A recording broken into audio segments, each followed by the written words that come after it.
Hey, my name's Tony Jones. I'm the Reverend Russell, and this is the Hardest Question video blog, and this is Ordinary 17.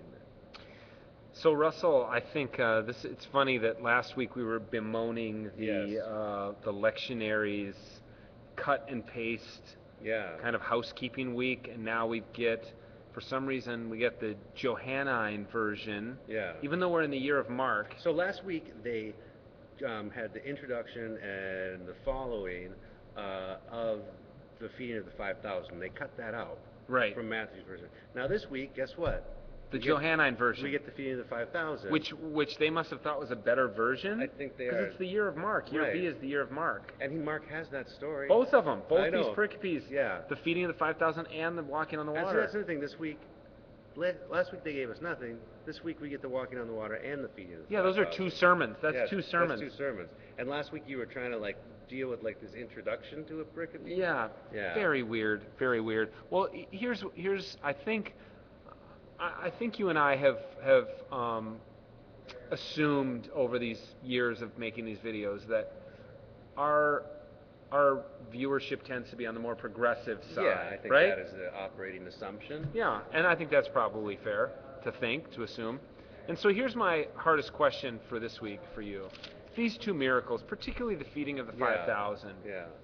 I imagine when the Jesus seminar met in the Yeah. 80s and they passed around the bucket, Yeah, the basket, right, yeah. I bet there were a lot of red beads dropped Oh, in on I'm this sure. miracle, Yeah, right? right. Like, like the 12 baskets, it's a Right. little too, Yeah. a little too perfect, exactly 5,000 people. Like, it didn't really happen. There Right. wasn't. So I think a lot of our viewers, our preachers who are probably suffering under that, like, well, did it really Yeah. happen or not? Kind Right. of. That doesn't really matter. What really matters is the meaning of it. Right. But so my hardest question for you is, look, he does this miracle, and there are a lot of details. There are a like lot the of number of details. baskets, what Yeah. kind of bread it was, Yeah, barley the barley barley, loaves, yeah. and Mhm. etc. etc. At the end, all the people who saw this, 5,000 people, Yeah. say collectively, and they Yeah. didn't say it collectively. Right, yeah. They're thinking it, Yeah.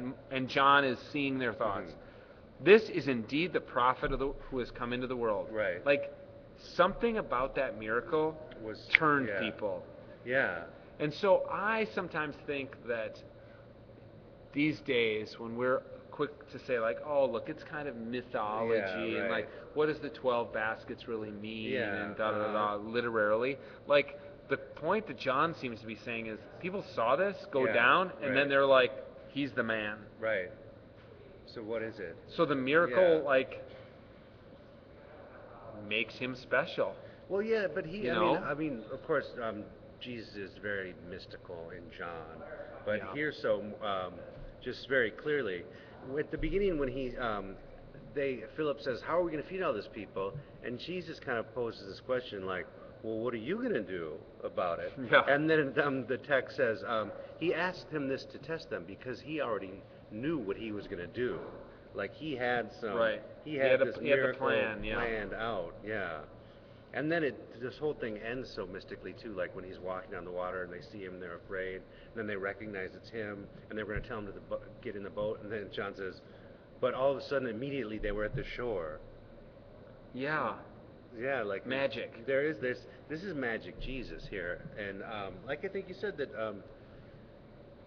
it's in the text, and it really seems to be really important. And it's important to the people who saw it, Right. according to John. So This is indeed the prophet who has come into the world. my Yeah. question, my challenge maybe for the more progressive of us is, Mhm. what if you preach this at face value? Yeah, right, Right? What if you don't just see it as a literary trope right. that Jesus performs miracles and it's, about the heavenly bread that is to come Yeah. or something like that. But what if it's really about, like, proving to everybody that he's the Messiah or he's Right. divine or whatever?